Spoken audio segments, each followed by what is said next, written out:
Olá, muito boa tarde para você que nos assiste. O Consulta ao Doutor já está no ar. É sempre uma alegria conduzir entrevistas que podem levar informação de qualidade e aliviar aquelas dores e angústias, muitas vezes de uma espera de consulta que já está marcada, da espera aí de um procedimento que você já agendou, né?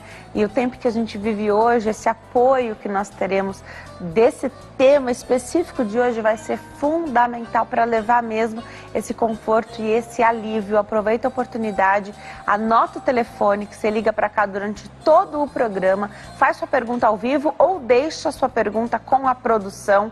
Vale lembrar que você nunca precisa se identificar, tá bom?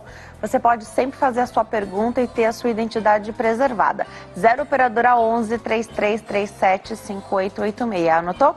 0 operadora 11 3337 5886. Anote as redes sociais da HIT também, siga em todas as plataformas. No Instagram é @TVHIT, no Facebook é HIT TV Oficial. E a rede social que eu mais gosto, particularmente para acompanhar a programação da HIT, é o YouTube. O canal é HIT TV. Se você já estiver por aí, aproveite para se inscrever e ativar as notificações. Se está difícil para você conseguir encontrar o canal, olha que maneira fácil de você fazer isso. Tá vendo o QR Code que apareceu aqui na sua tela? Então, aponte a câmera do seu celular para esse QR Code que você cai direto no canal da HIT do YouTube.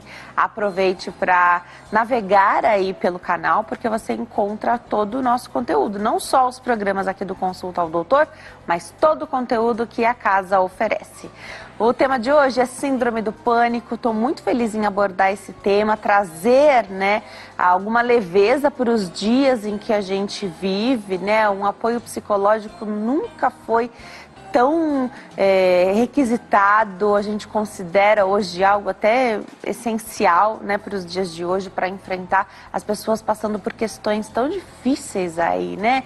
Aproveita a oportunidade então, porque hoje a gente fala com a doutora Verusca Gendov, que é psicóloga. Faz tantos anos que eu não entrevisto a doutora Verusca.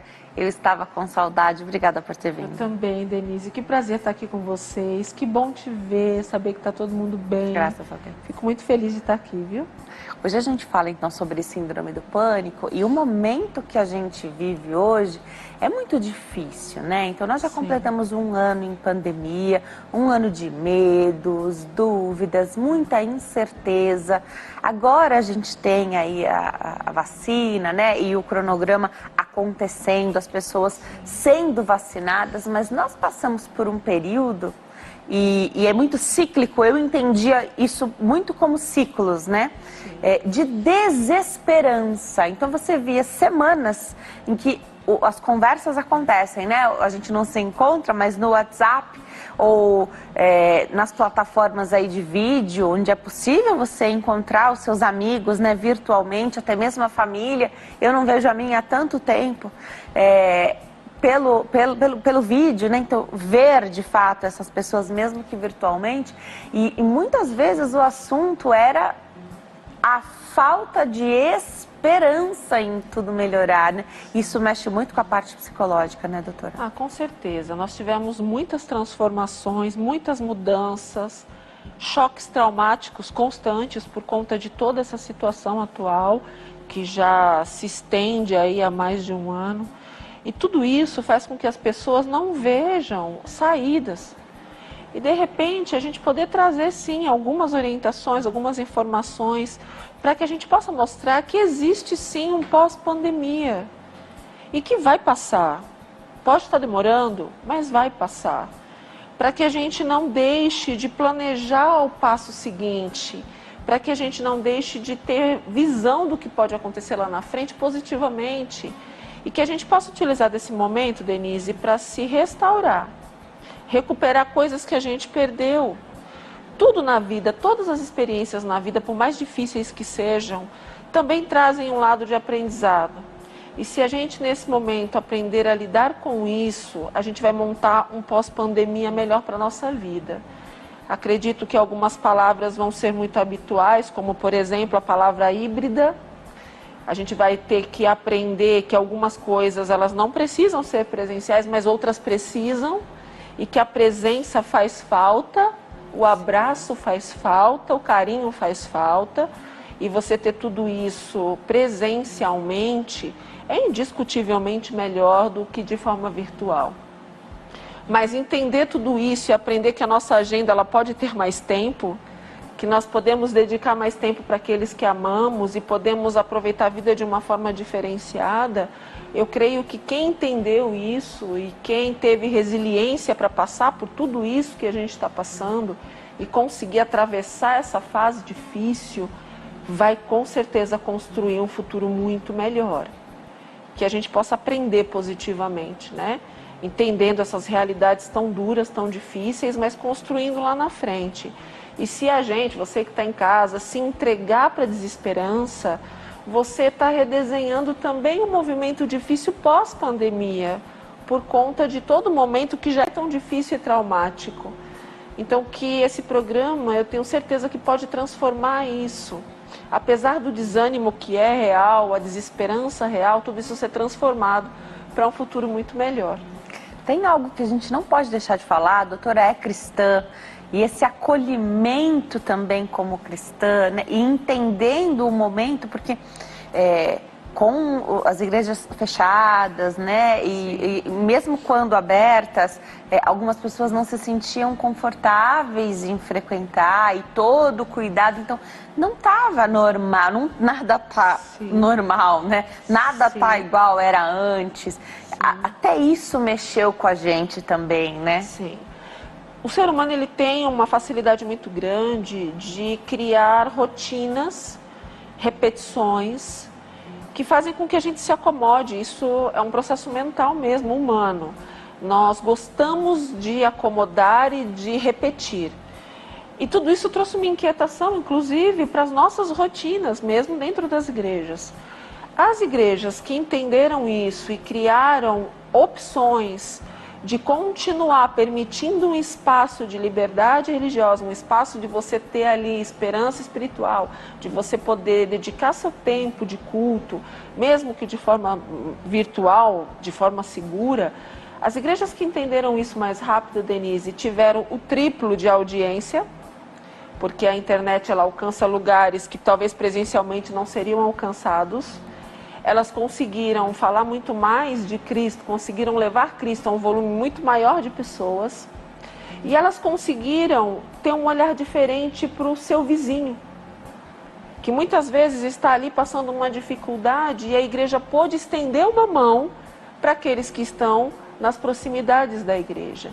Então a igreja passou a ter uma amplitude virtual e uma amplitude social muito maior, tanto que hoje muitas igrejas ajudam, inclusive com cestas básicas e com alguns auxílios, a sua própria população, fazendo com que a população perceba que a igreja ali é atuante e é social também.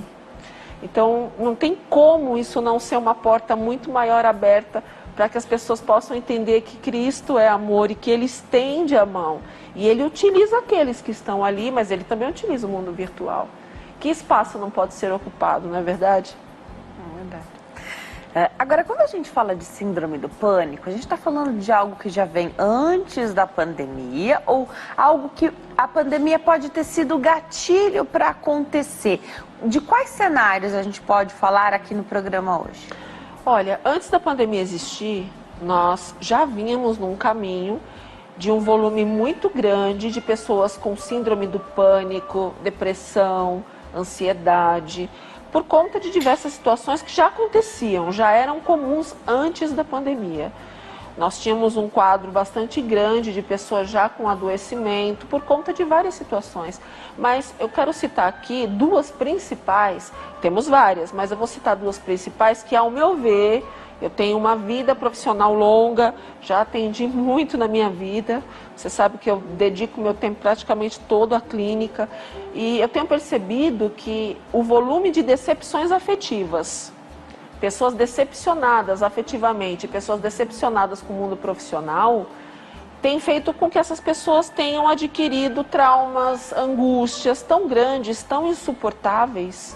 Principalmente as traições afetivas têm trazido sentimentos tão grandes, tão insuportáveis, que fizeram com que muita gente adoecesse com o tempo. Só que aí entrou uma pandemia. que conseguiu estender tudo isso. Então, no período de pandemia, nós tivemos uma inserção muito grande para o mundo virtual, que exigiu do nosso cérebro também muitas adaptações, ou seja, o nosso gasto mental teve uma elevação muito grande. Então, para quem já tinha um processo acontecendo, concorda que isso fez com que se elevasse? Nós tivemos um aumento gritante da violência doméstica. As pessoas não estavam acostumadas, Denise, a dividir os seus espaços conjugalmente. 24 horas por Exatamente. Dia. Antes elas trabalhavam, iam para casa já muito tarde, mal jantavam juntas, mal conversavam muitas vezes. E de repente, 24 horas, manhã, tarde, noite, madrugada no mesmo espaço, tendo que realmente conversar e viver e distribuir e dividir coisas, espaços, momentos. E para isso acontecer, muitos conflitos acabaram ocorrendo. E esses conflitos acabaram, infelizmente, trazendo aí um maior volume de violência doméstica da história do nosso país. E isso não se resume só ao Brasil, mas foquei no Brasil para facilitar aqui a compreensão de quem está em casa. Imagina a quantidade de traumas que isso tem trazido. E aí você tem uma extensão de síndrome de pânico infantil, que até então vinha num volume muito menor antes da pandemia, mas hoje nós temos crianças de 7 a 10 anos com surtos de crise de pânico inacreditáveis. Resultados de tudo, não só da situação em casa, mas de tudo que está vivenciando. As crianças todos os dias ouvindo que está morrendo, que tem uma doença, que é invisível. Imagina para as crianças. Por isso a importância da gente sentar, explicar e conversar, para que todos entendam passo a passo e pensem como você pode melhorar, se proteger de tudo isso. Então hoje, dentro desse cenário, mas toda a exigência que se teve das crianças também, que foi muito grande para uma criança aprender a ter uma rotina escolar virtual, é muito complicado. Mas agora as coisas parece que depois de um ano elas vão se acomodando um pouco melhor. Nós tivemos também uma dificuldade grande das pessoas lidarem com luto, e um luto muito repentino. Um final solitário, né? Sim, eu atendi muitas questões de pessoas que, olha, eu estava em casa e de repente a mãe pegou Covid, o pai pegou com a mãe, o irmão pegou com o pai e com a mãe, foi todo mundo para o hospital e morreu. Então, de repente, pessoas do dia para a noite perdendo 2, 3, 4, 5, 6 pessoas da família. Então, lidar com luto repentino, com um enterro muito rápido, porque você não pode, mediante a situação de contaminação, você não pode fazer um velório. Então, é tudo muito abrupto para o cérebro humano digerir. Então, esses medos, o medo de levar a doença para alguém, você ama as pessoas, você quer estar perto de quem você ama, seus familiares, seus parentes, e o medo de você ser o responsável de ter levado uma doença mortal para alguém da sua família, alguém que você gosta. Então, concorda que a mente foi bombardeada de situações muito difíceis? Então, tudo isso, mais o que já tinha acontecido antes da pandemia surgir, fez com que a gente tivesse um volume muito grande de pessoas em síndrome do pânico. As decepções e as preocupações e os traumas, eles precisam agora ter uma atenção muito especial, para que a gente, ao sair disso tudo, possa equilibrar de novo a nossa vida emocional, para que a gente possa ter uma vida pós-pandemia, para que a gente possa ir para uma pós-pandemia com mais saúde emocional. Porque se a gente não começar a trabalhar isso já, Denise, e a importância de quem está em casa, você que está com essa oportunidade de assistir o Consulta ao Doutor hoje pode ser definitivo para como será o seu futuro. Trabalhar hoje com algumas informações, algumas dicas oferecidas aqui, pode transformar o seu futuro pós-pandemia. Como é que você quer entrar na pós-pandemia? Com qualidade de saúde emocional, ou já doente de tudo isso que vem acontecendo antes mesmo da pandemia? Muitas vezes porque antes até mesmo da pandemia as pessoas tinham receio de procurar uma ajuda emocional. Então, que tudo isso possa ser revisto e que a gente possa melhorar essa qualidade. Eu acho que a gente está, não sei se você enxerga dessa forma, mas a gente está num momento chave agora, né? Sim. Depois que nós completamos esse primeiro ano de pandemia, onde as vacinas já estão disponíveis, ainda que não na quantidade, no volume e na rapidez que a gente gostaria, né? Elas já estão aí, vai chegar, né? Tá acontecendo. Está acontecendo. O mundo inteiro é uma corrida mundial, né? Em busca das vacinas. Não são só nós que queremos, o mundo inteiro quer essas vacinas, né? Então, a gente está num momento chave, a gente tem muito mais consciência, informação, a gente sabe, né, fazer o que é possível fazer para nos proteger, mas mesmo assim, porque mesmo fazendo tudo direitinho, não tem 100%. Você pode pegar, né? Tudo é um risco.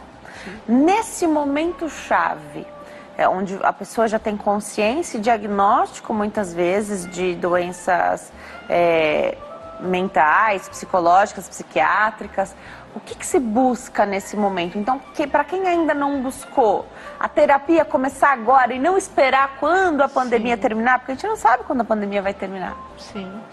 Olha só, Denise, eu fiz uma correlação muito grande porque eu atendo muito. E é tudo muito novo. E não se tem estudos sobre os efeitos psicológicos do coronavírus. A gente não tem.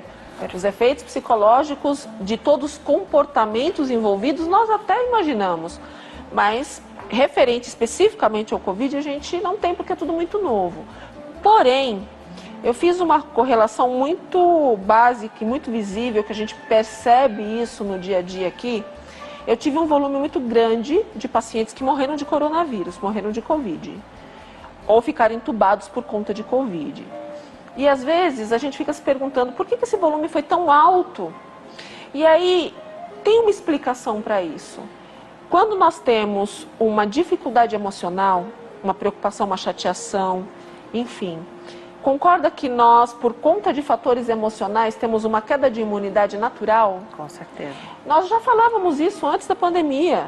Situações emocionais derrubam a imunidade, fazem as pessoas adoecerem muito fisicamente. Concorda que é muito mais fácil você ficar acessível para um vírus do tamanho como esse, quando você tem um abatimento imunológico, do que quando você está fortalecido de forma imunológica? Então, se você quer tentar se proteger melhor, tem que começar, lógico, pela parte sanitária. Óbvio. Porque é o mais importante agora. Mas, em segundo, nós temos que pensar a mentalidade, o processo mental, emocional, porque isso vai dar estrutura para a sua imunidade não cair. Senão eu faço todo o meu cuidado sanitário, mas o meu processo mental derruba minha imunidade. Então eu tenho mais facilidade de adoecer, mesmo cuidando da parte sanitária. Porque eu estou praticamente aberto a esse tipo de ataque. Então, eu fico pensando como tem sido difícil para algumas pessoas que têm relacionamentos tóxicos, abusivos, que até pela minha experiência, na minha experiência diária de ver muito isso, vejo muito no meu dia a dia isso, pessoas que convivem com toxicidade, convivem com decepções constantes, emocionais, afetivas, porque confiam nas pessoas erradas, com perfis errados. Isso tem feito pessoas adoecerem muito emocionalmente, isso tem feito imunidades caírem e desenvolvimento de doenças somáticas físicas acontecerem num volume muito grande. Então, se você quer ter uma qualidade de vida, faça proteção sanitária e cuide das tuas emoções, porque elas vão ditar o quanto você vai ser saudável e o quanto você pode ser feliz. Perfeito. E estar próximo de pessoas que derrubam tudo isso tem se tornado muito difícil para muitos. Então, que nós possamos realmente reagir e começar a partir de nós, né?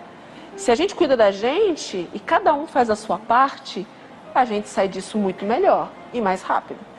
Eu vou me preparar para dar um recado. Enquanto eu chego até lá, doutora, a gente ouvia bastante falar sobre as crises de pânico, né? Acontecerem, por exemplo, no transporte público, no caminho habitual, tá bom? De casa para o trabalho, trabalho para casa.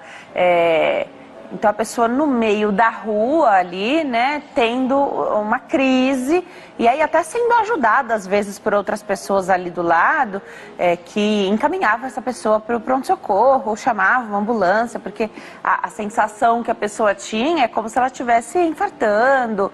Enfim, a gente não sai mais tanto de casa, né? Então, e muitas pessoas, eu saio, né, para trabalhar, mas você que trabalha home office, ao mercado, à farmácia, se for, né? Eu peço tudo online, eu peço delivery de tudo em casa, para não precisar fazer uma outra saída, né? Queria entender, onde que essa crise de pânico agora se dá? Nós tivemos, então, essa adaptação de tudo, né, para 24 horas por dia em casa, então, os relacionamentos iniciando, os casamentos começando, ou casamentos super longos, né, 20, 30, 40 anos, onde as pessoas disseram, Denise, nunca tinha passado 24 horas com o meu cônjuge por tanto tempo seguido, assim, né? Sim. Então, tudo precisou de uma adaptação. E, às vezes, até essa crise, até mesmo essa questão mental, psicológica, psiquiátrica, não se via tanto dentro de casa. A pessoa lidava ali, a gente vai segurando os pratos, né? Mas era em outros cenários. Sim. Como que isso acontece agora, já que as pessoas estão mais dentro de casa? Eu estou pontuando mesmo quem pode estar em casa, porque é aí que a coisa mudou, né? Sim. Comenta um pouquinho com a gente. Perfeito, Denise. Ótima colocação, porque a gente entende que as pessoas elas vão associando os locais que elas passam mal como se o local fosse o responsável pelo sintoma. E é importante a gente entender que isso não é uma realidade. Quando você está dentro de casa, como estamos nesse momento, em grande parte as pessoas estão nesse momento em casa, a síndrome ela vai aparecer porque ela é uma reserva emocional mal resolvida, uma decepção guardada, um trauma guardado, que vai desencadear sintomas. Dentro de casa tem pessoas que desencadeiam no chuveiro, sentem sensações de afogamento embaixo do chuveiro. Tem pessoas que sentem desespero de frente de um computador e acham que o computador é o responsável. Tem pessoas que estão trancadas no quarto e estão com dificuldade de sair até da cama, porque acham que o fato de levantar é que ocasionou o problema. Então, é importante deixar claro que o que tem ocasionado essa externalização comportamental, que é chamada de pânico, é justamente o fato de você ser uma pessoa que guardou tudo que podia, chegou no seu limite, emocionalmente falando, e independente de onde você estiver, o sintoma vai apenas ser um alarme para dizer, olha, o seu limite ultrapassou e você agora precisa fazer alguma coisa. Então, é importante dizer isso para você que está em casa, porque dentro ou fora de casa vai acontecer se você não estiver bem. Só que as pessoas associaram isso às saídas porque aconteciam mais fora de casa ao invés de dentro, porque mais as pessoas saíam. E hoje elas estão mais dentro de casa. Agora, se eu tivesse que escolher aqui para finalizar essa pergunta, o local, a maior queixa, Denise, é embaixo do chuveiro. Parece que a água, ela passa uma sensação de afogamento para algumas pessoas, que é como elas se sentem, afogadas pelos seus sentimentos. Vou para o intervalo, no próximo bloco tem mais bate-papo. A gente vai entender como identificar, então, essas crises de pânico, né? Como que a ansiedade está inserida aí, porque eu recebi algumas perguntas de pessoas que têm diagnóstico de transtorno de ansiedade, né? Generalizada, então TAG, né? Que é a sigla. No próximo bloco a doutora vai falar como é que a gente consegue trazer, será que tem uma relação com o pânico? Até já.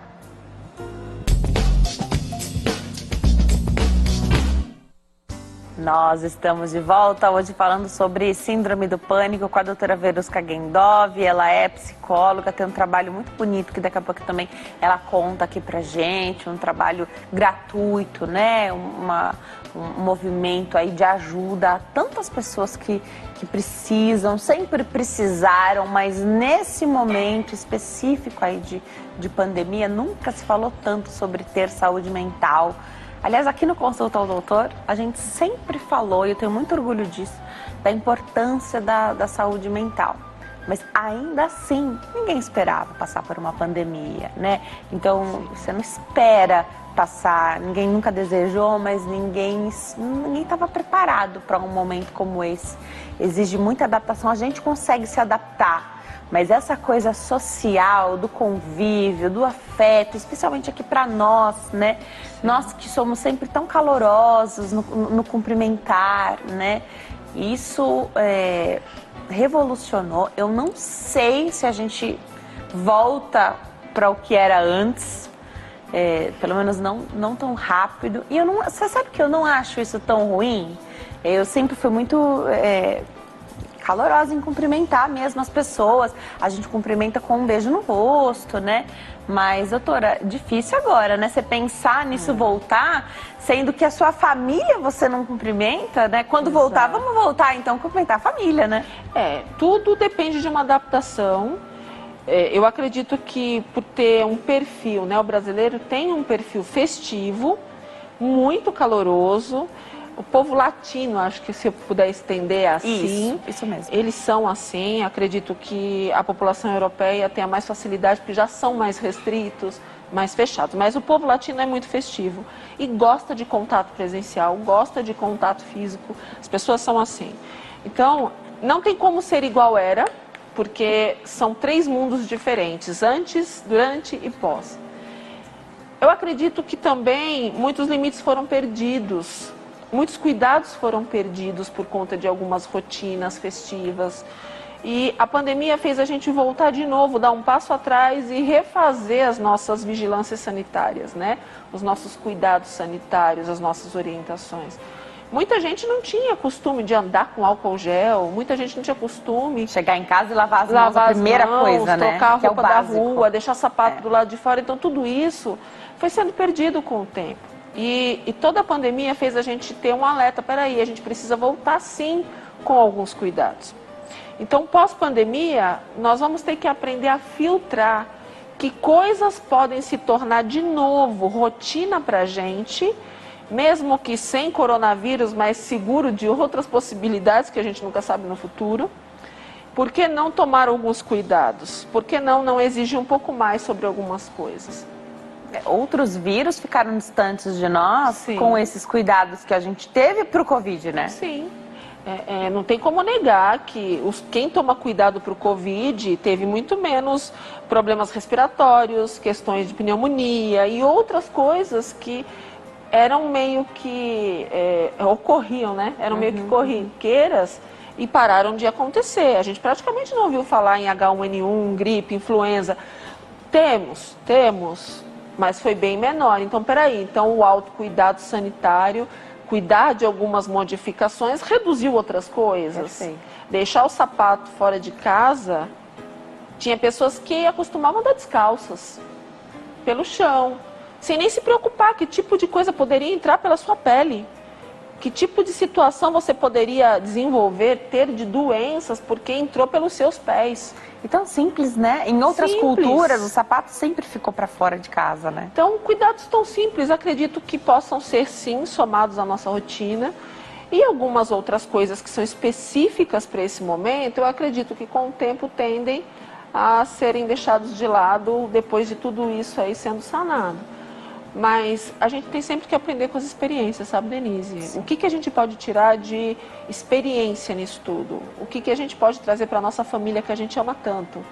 Para as pessoas que a gente ama tanto? Como é que a gente pode ser importante também em cuidados? Como é que eu posso mostrar que amo, cuidando mais ainda de alguns detalhes? Então, eu acredito que isso é uma reflexão para todos e a gente precisa trazer isso para a nossa realidade, sim. Legal. Durante o intervalo, a gente falava aqui de algumas situações que poderiam, né, algumas crises de ansiedade que aconteciam, em quais situações? Aí aqui foi levantado durante o intervalo de crise de ansiedade acontecendo no momento das refeições. A doutora falou no finalzinho do bloco anterior sobre essa crise acontecer com uma certa frequência no chuveiro, então durante o banho. que a gente pode relacionar? Então, no intervalo a gente comentava, pode ter sido algo lá atrás, na infância, uma notícia, uma situação ruim, um trauma que aconteceu nesses momentos, sempre assim ou não? Só uma maneira da gente fazer um rastreio? Nós temos duas situações muito corriqueiras. Uma delas é uma associação indireta, inconsciente com um fator traumático. Então, eu tive um trauma com uma determinada situação, independente do tipo de situação, e quando eu menos espero, eu faço uma semelhança ali de comportamento que faz eu ter uma atenção especial. Peraí, eu estou me sentindo mal porque eu associei esse momento com um momento traumático. Então, por exemplo, nós falamos da alimentação. Quantas pessoas passam traumas com notícias ruins, o próprio fato de se alimentar, ou uma angústia por ter gasto um certo dinheiro na alimentação? Tem várias associações possíveis. E isso faz com que a pessoa se sinta mal e aquilo gera uma certa inconsistência de comportamento, uma insegurança, que pode gerar ansiedade, medo, angústia e por aí vai. Nós temos uma segunda situação, que é o local que descarrega a minha atenção.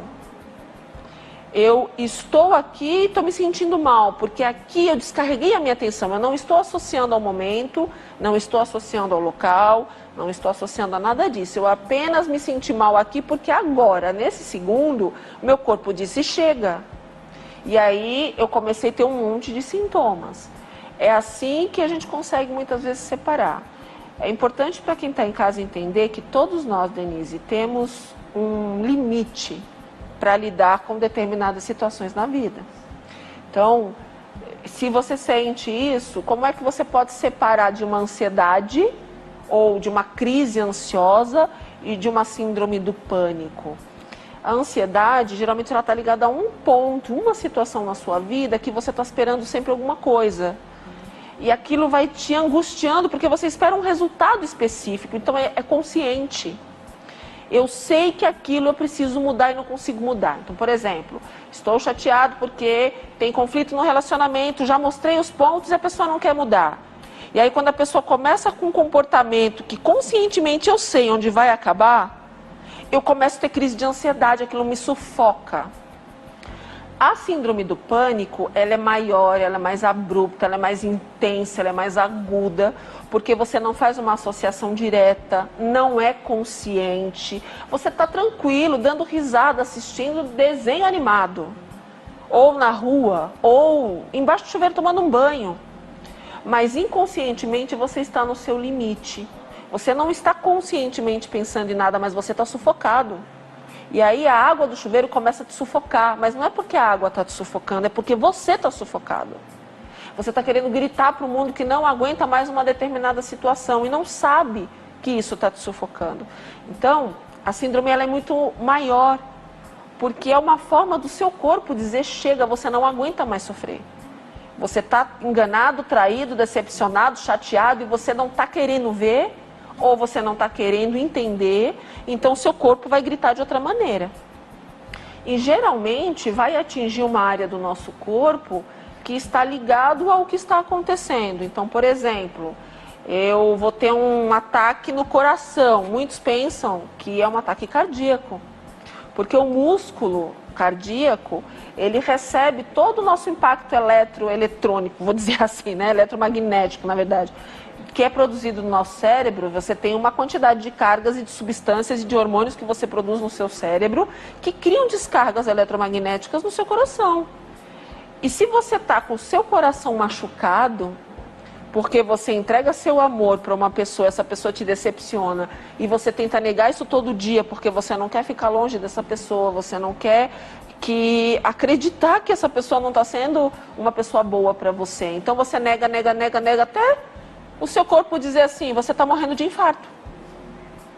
E aí é interessante, pelo menos aí umas 60%, 70% das pessoas que entram com queixas cardíacas em um hospital, não estou falando necessariamente de um momento agora, porque a gente sabe que tem o Covid, mas antes disso tudo, eram situações emocionais muito ligadas a situações de decepção afetiva. Era o seu coração dizendo, chega, você não aguenta mais. E o corpo tentou mostrar isso de uma forma mais concreta, já que conscientemente as pessoas tendem a negar. Porque se apaixonam, porque são dependentes emocionais das pessoas erradas. Ou um trabalho, eu não quero deixar, não posso deixar, ainda mais num momento como esse de pandemia, quem quer deixar seu trabalho? Não tem como. E aí você se sente sufocado, porque você está se submetendo a uma situação que você não gostaria. E aí, do nada, você tem uma crise de pânico que incapacita o braço ou a coluna. Ah, pode sim trazer uma consequência física. Pode. Ou você nunca teve uma história de problemas renais. Mas, de repente, você começa a sentir um sufocamento emocional e começa a sentir dor renal. Os rins são filtros. Quando eles começam a ter uma quantidade de pedras renais com uma certa consistência ou dores associada a desespero, falta de ar, pode estar me indicando que tem uma mágoa que essa pessoa não suporta mais guardar. Mágoas muito antigas costumam trazer uma descarga nessa parte renal. Percebe? O nosso corpo, ele grita.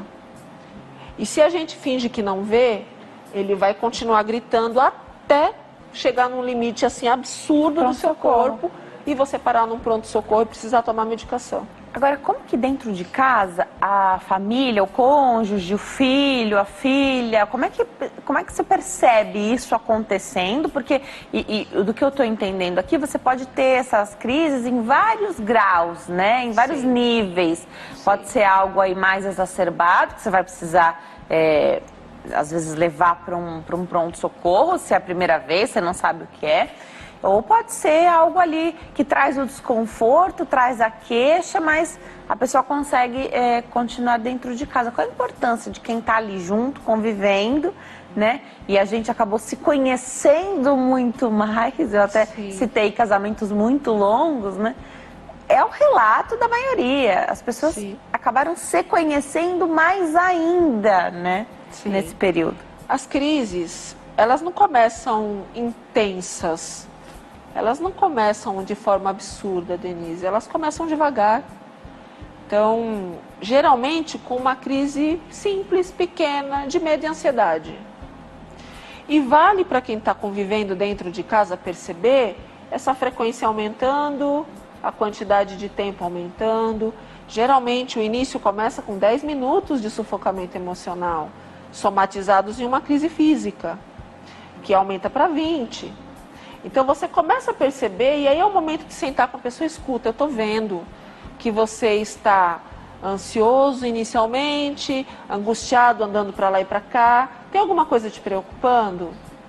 E ali vale saber se essa pessoa vai conseguir se abrir, por mais que ela não entenda direito o que ela está sentindo, estou preocupada com isso, com aquilo, e perceber se aquilo fez com que o esvaziamento acalmasse a situação e aquele tipo de sintoma desaparecesse temporariamente, ou se a pessoa vai dizer, não, tá tudo bem, não é nada disso, e ali vai aumentando, até que você diz, olha, peraí, eu estou vendo aumentar, eu estou vendo você perder liberdades importantes por conta de sufocamento. Será que não está na hora de você descobrir o que está acontecendo antes que seja agudo demais? Porque uma coisa é fato, se você está desenvolvendo um fator, seja ansioso apenas, ou uma síndrome muito maior e muito mais aguda, ela tende a aumentar se você não for na causa. E a causa que eu chamo é o motivo raiz de tudo isso. Tudo isso tem uma raiz. As medicações, Denise, elas entram quando o seu corpo já está tão debilitado, de tanto sufocamento, tanta produção neuronal, tanto desgaste mental, que o corpo ele começa a entrar num estado realmente muito crítico. E aí você só tem a medicação para tentar quimicamente equilibrar um pouco a atividade cerebral. Também o remédio não faz o trabalho todo sozinho, mas né? não faz o trabalho sozinho. Ele vai tentar dar um socorro para o desgaste mental, porque a química não consegue fazer sua função se ela tiver num volume pequeno. E nem a produção neuronal consegue ser adequada se você tem um desgaste gigante mental.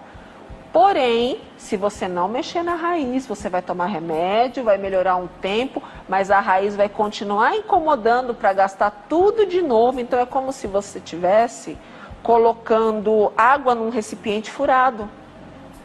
Ou tentando retirar água com uma peneira. É temporário. A medicação ela é apenas para dar um suporte químico de reposição, já que seu corpo não consegue fazer o trabalho. Mas o que está gastando? Perfeito. Você tem que ir direto no ponto. Tem uma coisa incomodando. O que é? Quanto antes começar essa busca por essa Sim. resposta, melhor. Tem uma pergunta que todo mundo deveria se fazer. Qual é o motivo disso tudo? Por que eu tô assim? Porque não é mágica. Ninguém adoece de um momento para o outro se não tiver um motivo muito crítico. E aí algumas perguntinhas para quem está em casa são: eu estou feliz nos meus relacionamentos? Estou satisfeita como anda a minha família? Era aquilo que eu planejei para a minha vida? Está caminhando do jeito que eu gostaria? Eu estou feliz no meu ambiente de trabalho? Eu estou satisfeito com as amizades que eu conquistei na minha vida? Essas 4 perguntinhas costumam dizer exatamente onde é que está o problema. E aí vale a gente tentar trabalhar de uma forma pessoal ou profissional justamente aquilo que tem incomodado para que você não deixe que o adoecimento aconteça. Perfeito. E aí você vai modulando aquilo e o interessante é que quando se fala da psicoterapia, né, do acompanhamento ali com o psicólogo, eu costumo receber alguns questionamentos, mas Denise, como é que faz a outra pessoa mudar? É que não é a outra pessoa que muda, é você, né? Exatamente. O autoconhecimento, entender de estratégias, o gerenciamento das nossas emoções. Gente, a nossa emoção é preciosa demais. Ela é o que dita a sua felicidade, a sua emoção, o que você transmite para o outro e para você mesmo. Como é que eu vou estar bem para outras pessoas se eu não tiver para mim? Perfeito. Então, entender isso e entender o que é que me machuca, entender como é que eu me incomodo, entender como é que eu lido com determinadas situações e quanto eu gasto de química mental, quanto eu me desgasto emocionalmente com os problemas que muitas vezes são do outro. Entender tudo isso me ajuda a gerenciar o tanto de química e de energia que eu crio dentro do meu próprio cérebro. E isso faz com que eu me liberte de tantas coisas. Porque nós temos alguns probleminhas, Denise, que são muito visíveis. O primeiro a gente tem dificuldade de dizer não para as pessoas. E aí tem um monte de gente que abraça um monte de encrencas que não são suas. Isso traz desgaste. Lidar com pessoas sem saber lidar com pessoas tóxicas. Às vezes a gente tem que conviver com pessoas tóxicas, difíceis, problemáticas, coisa, né? Complexas. A gente tem que conviver. Perfeito. Mas quando a gente tem estratégias adequadas para conviver, você tem uma diferença gigante, você não se desgasta. O problema todo na relação humana é que nós nos desgastamos por conta dos comportamentos do outro e não nos respeitamos, não nos amamos o suficiente. Então nós precisamos aprender a lidar com isso. E a terapia, ela é uma forma profissional de aprender isso. Tem pessoas, Denise, que talvez nunca vão precisar de terapia. Elas percebendo, conseguem lidar com algumas coisas. Mas tem situações que a ajuda técnica faz toda a diferença. E você não é mais fraco por isso. De jeito nenhum. Você não é mais frágil por isso, você é mais estratégico. E eu penso que estratégia, ela é tudo em alguns momentos na vida da gente, porque ela pode determinar a sua saúde mental ou a sua doença mental, o seu adoecimento emocional.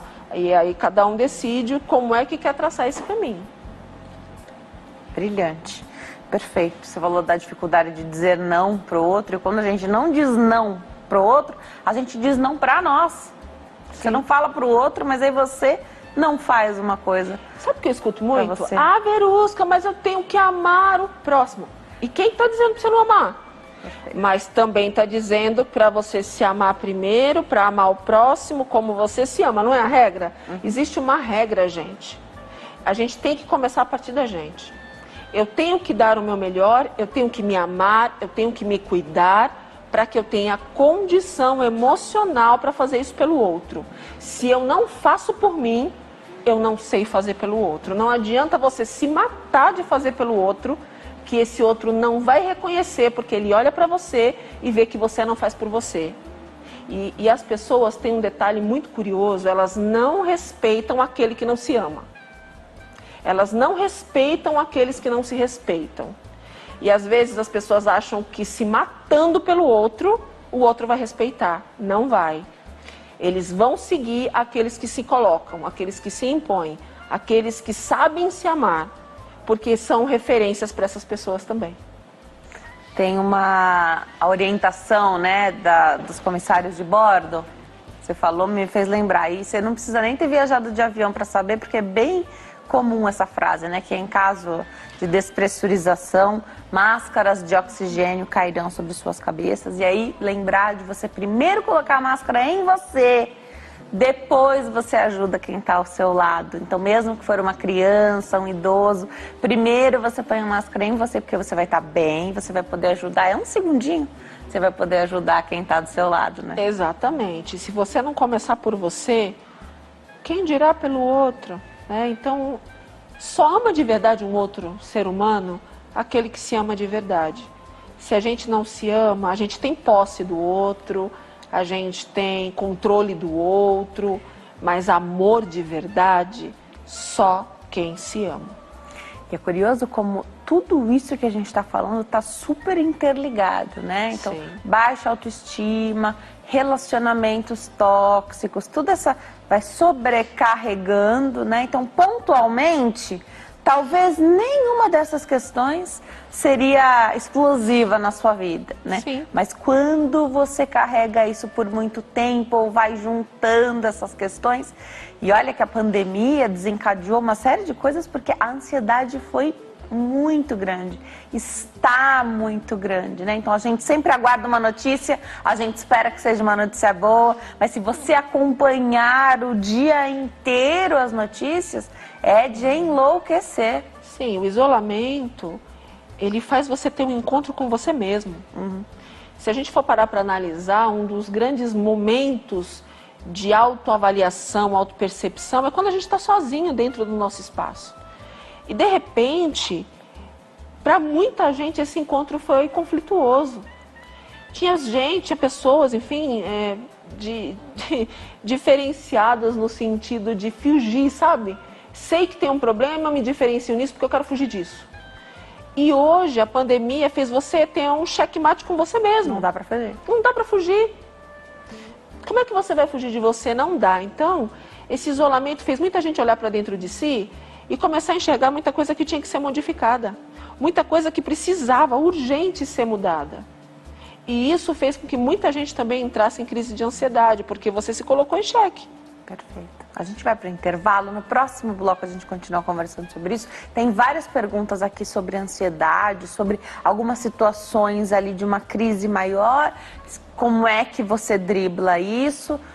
E outras situações aqui que chegaram até de pessoas que não quiseram se identificar. E vale a pena lembrar que você pode sempre mandar sua pergunta ou ligar para cá e não se identificar. A gente preserva a sua identidade, mas tira a sua dúvida, responde a sua pergunta. Até já.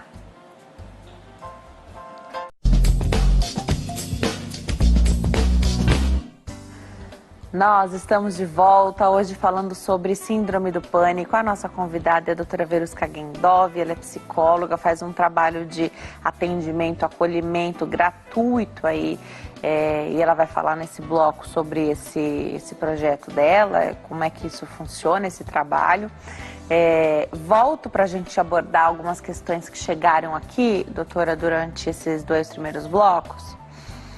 A pessoa não quis se identificar, eu vou maratonar algumas perguntinhas aqui, né? É normal, quando está em pânico ou ansiedade, sentir a boca seca e dor de garganta? Então, alguns sinais e sintomas, né? Eu costumo dizer que tem um movimento que a gente tem que perceber, que tem coisas que são naturais, como a boca seca é natural. As dores, elas ficam mais agudas e podem dizer, por exemplo, aquele grito que você não deu. Se você tem uma dor de garganta que está mais abrupta e não é o comum na síndrome do pânico, não é o habitual, isso já pode me indicar que tem alguma coisa que essa pessoa não está digerindo, ela quer dizer alguma coisa que ela não está dizendo e o corpo está gritando, o que você precisa gritar? Então, a boca seca, os tremores, taquicardia, porque você tem uma sobrecarga muscular e tudo isso faz com que o seu corpo mude. E você sente através dessas contrações, por isso a respiração fica mais ofegante, e a respiração mais ofegante acaba precisando de uma respiração via oral, que é o que resseca os lábios, né? Então uma coisa meio que vai gerando a outra. Mas a dorzinha de garganta é algum grito aí que precisa ser dado. E aí é legal a gente pontuar que não é para ser explosivo, não é nada disso, mas quando a gente consegue pontuar aquilo que a gente pensa e aquilo que a gente permite ou não permite que façam conosco, porque os relacionamentos são assim, né? E vale a pena dizer aqui, não vale dar um grito e dizer a psicóloga mandou gritar, não é isso. É o seu corpo dizendo que emocionalmente tem alguma coisa enroscada na sua garganta que precisa ser dita e você não está conseguindo dizer. Então, seu corpo está tentando mostrar isso para você. É claro que quem está na situação, né, é muito difícil pensar. Eu estou de fora, eu consigo imaginar situações, né? Mas veja bem, a doutora usou o exemplo aí da gente não dizer não muitas vezes, né? Para aquilo que a gente não vai conseguir entregar, você não pode abraçar mais essa situação, né? Quando você pontua isso, é libertador, né? Eu não consigo fazer isso. Não dá agora, não consigo te entregar, não nesse prazo, não dessa forma, né? Isso é libertador. E aí você não leva isso pro travesseiro depois, você já pontuou. Sim. Senão a gente fica remoendo, falei que sim, mas sei que não vou conseguir. Eu amo você, mas eu não posso fazer isso neste momento por você. Perfeito. Não é porque eu não te amo, mas é porque nesse momento, se eu fizer isso, eu não estou me amando. Perfeito. E eu tenho que me amar um pouco mais nesse momento. É difícil a gente se respeitar, né? Mas é necessário. Outra telespectadora, Maria de São Paulo, conta que tem ansiedade, por isso ela não consegue ir ao posto de saúde para as consultas dela de rotina. E veja bem, nós já estamos 1 ano em pandemia, então os cuidados com a saúde, eles precisam continuar, né? Sim, é uma ansiedade gerada pelo medo. Eu tenho medo de ir para um posto, para um atendimento e me contaminar. Então aquilo me deixa num estado de angústia tão grande que eu me sinto mal de imaginar que eu tenho que ir para lá. Então eu não vou para não me sentir mal. Vale nesse momento ver se é possível as teleconsultas, a gente tem essa opção nesse momento. Vale verificar se ela já está na idade de vacinação e tentar ver aqui em São Paulo especificamente. A gente tem uma aceleração das datas, né? Tem algumas semanas aí que foram aceleradas. Verifiquem os calendários do estado para ver se você já está na época ou não. Eu acredito que a vacinação melhore muito isso. Quando a gente tem consciência de uma proteção melhor, talvez essa ansiedade, que é muito específica, possa ser reduzida. E tentar não ficar assistindo muito telejornal, porque isso não ajuda às vezes nem um pouquinho. Se informar, né, sobre o lugar onde você marcou essas consultas. Primeiro, se as consultas estão acontecendo, para você não ir perder essa viagem, né? A gente passou por um período, eu não sei como está agora, mas nós passamos por um período onde essas consultas foram canceladas, né? A gente teve aí algumas unidades básicas de saúde que estão funcionando com pacientes ali internados com Covid, né? Esse primeiro acolhimento, esse primeiro atendimento. Então, pensar sobre isso, mas assim, hoje tem a consulta à distância, hoje tem esse acolhimento, acho que vale trabalhar esse medo, né, com a informação. Se a gente também for verificar, tem muitas opções de teleconsultas com preços acessíveis. Sim. Específico para ajudar nesse momento, para desafogar um pouco as UPAs, os lugares de atendimento, os centros médicos, para tentar deixar esse espaço para a Covid, já que a emergência agora é esse tema. Então, acho que vale a pena uma pesquisa aí e verificar. A Elza de Mogi das Cruzes pergunta assim: sentiu uma dificuldade emocional no início da pandemia, acho que todos, né? Porém, ela conseguiu melhorar com igreja e fazendo caminhada. Aí ela conta que, infelizmente, ela não tem ido mais, eu entendi que é a igreja, né, por conta dessa nova fase. E ela te pergunta: é importante manter a caminhada para manter a saúde mental ou devo parar mesmo? A caminhada, ela ajuda muito na ampliação de produção química, mas ela tem que ser feita de uma forma segura. Então, se existe essa possibilidade de uma caminhada segura, vale a pena continuar caminhando, porque a atividade física sempre vai ser positiva. Agora, se o local ele tem alguma regra específica, porque dependendo da cidade que a pessoa está, por conta dos lockdowns, talvez algumas cidades você não possa fazer essa caminhada neste momento, porque tudo é medido mediante a concentração de pessoas doentes na cidade. Então, uma caminhada pode ser um risco em alguns lugares, mas outros não. Então, vale dar uma checada na sua cidade, como é que está isso, e substituir a caminhada por outras coisas. Hoje em dia nós temos vários canais na internet com especialistas na área de educação física, substituindo temporariamente só a caminhada por outros exercícios que dá para fazer dentro de casa, mesmo que você more num ambiente pequeno. Hoje tem especialistas nisso explicando como você pode se exercitar. Olha, eu acompanhei algumas pessoas fazendo aí corridas de 10 quilômetros dentro de casa, em apartamentos. Então você imagina, força de vontade, disposição para aquele momento, enfrentar isso, transformar, né? Acho que criatividade, imaginação, né? Não e tem para todos os perfis. De uma pessoa de terceira idade a uma criança, você encontra hoje especialistas dando informações e dicas importantes para que o exercício não fique de fora aí dessa rotina. Pergunta da Edna de São José dos Campos, ela quer saber qual que é a diferença entre claustrofobia e síndrome do pânico. É que a claustrofobia, você tem medo do lugar fechado.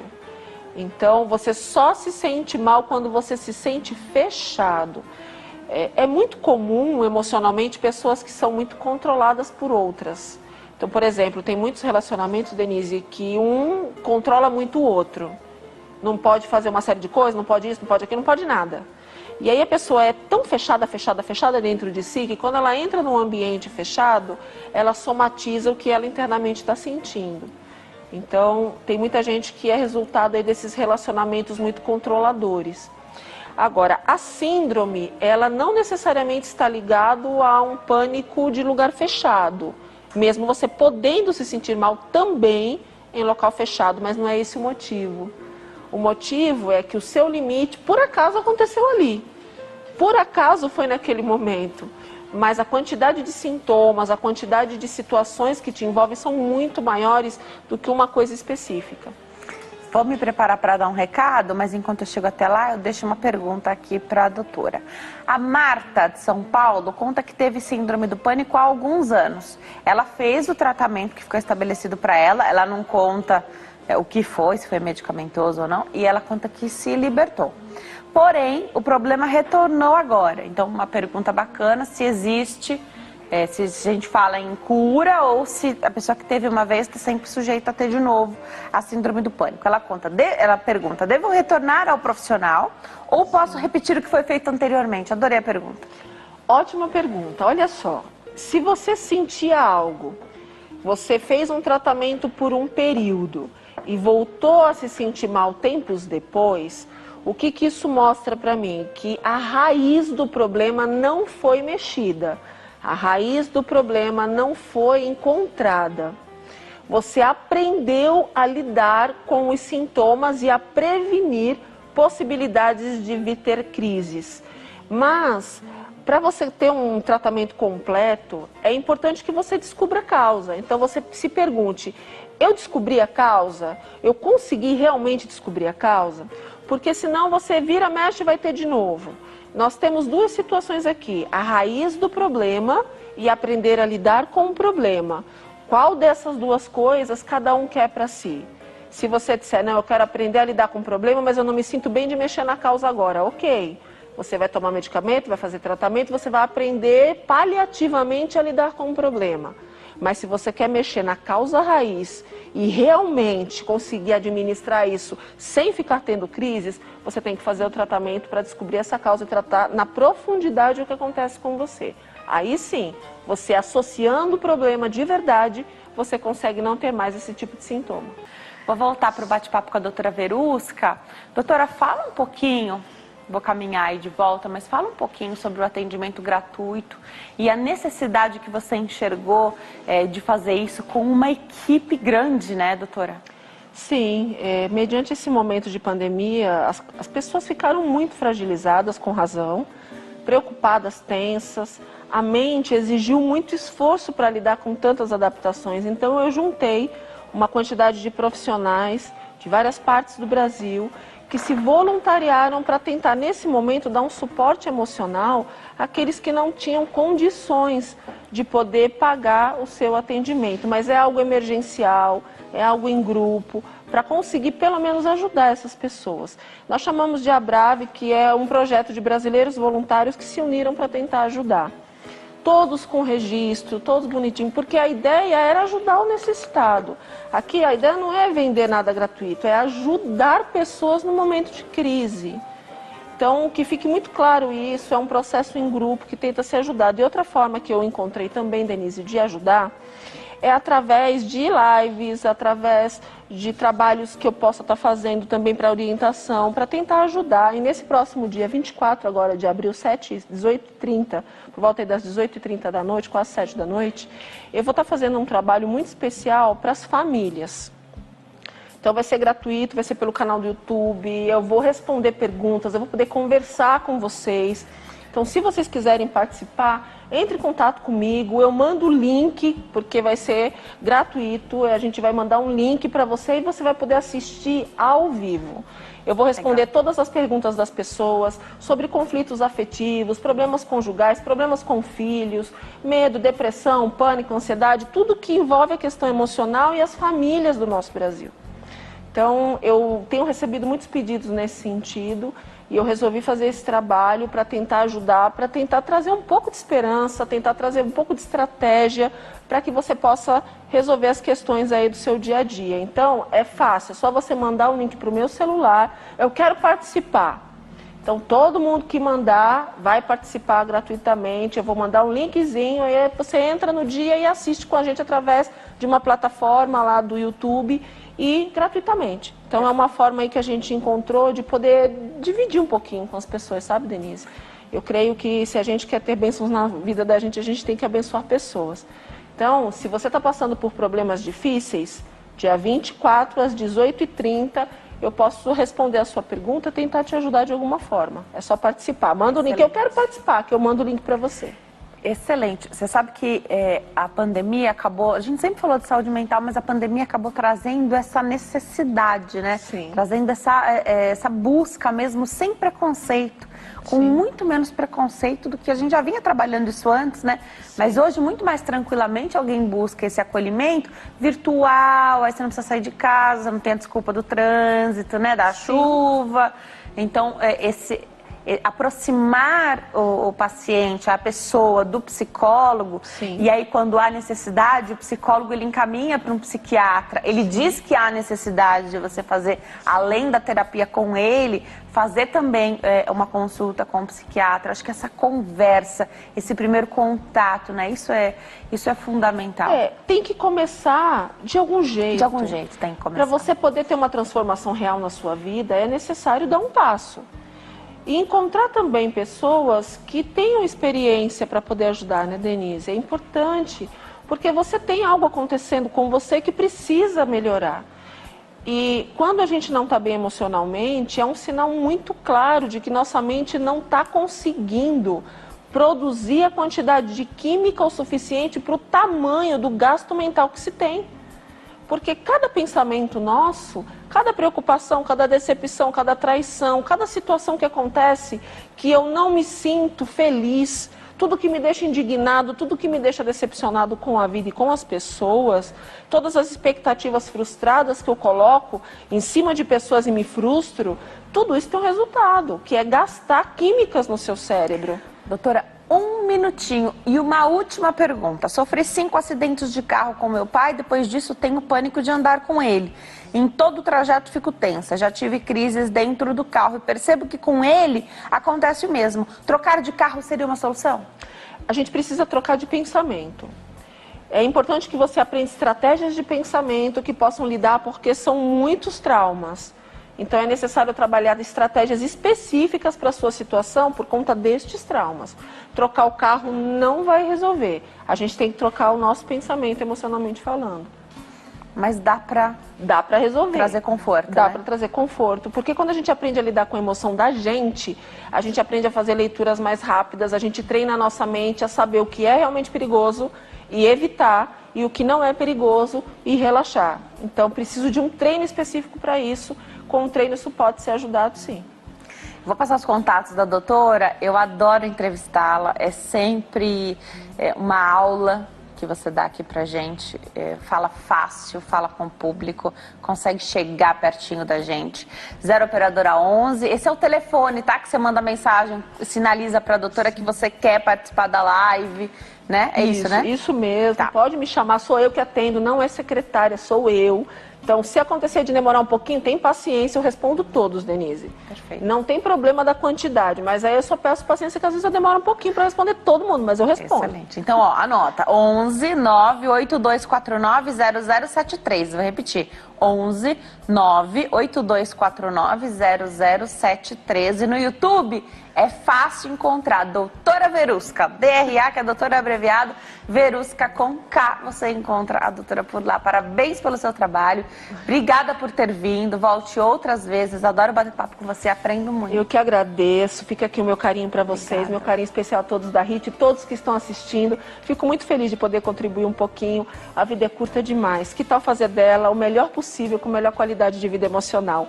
Eu acredito nisso, que com qualidade de vida emocional e fé, tudo pode mudar. Eu também acredito. Obrigada, viu, doutora? Eu que agradeço. Bom fim de tarde. Obrigada a você que escolhe ficar bem acompanhado aqui conosco todos os dias. Fiquem com Deus e até amanhã. Tchau.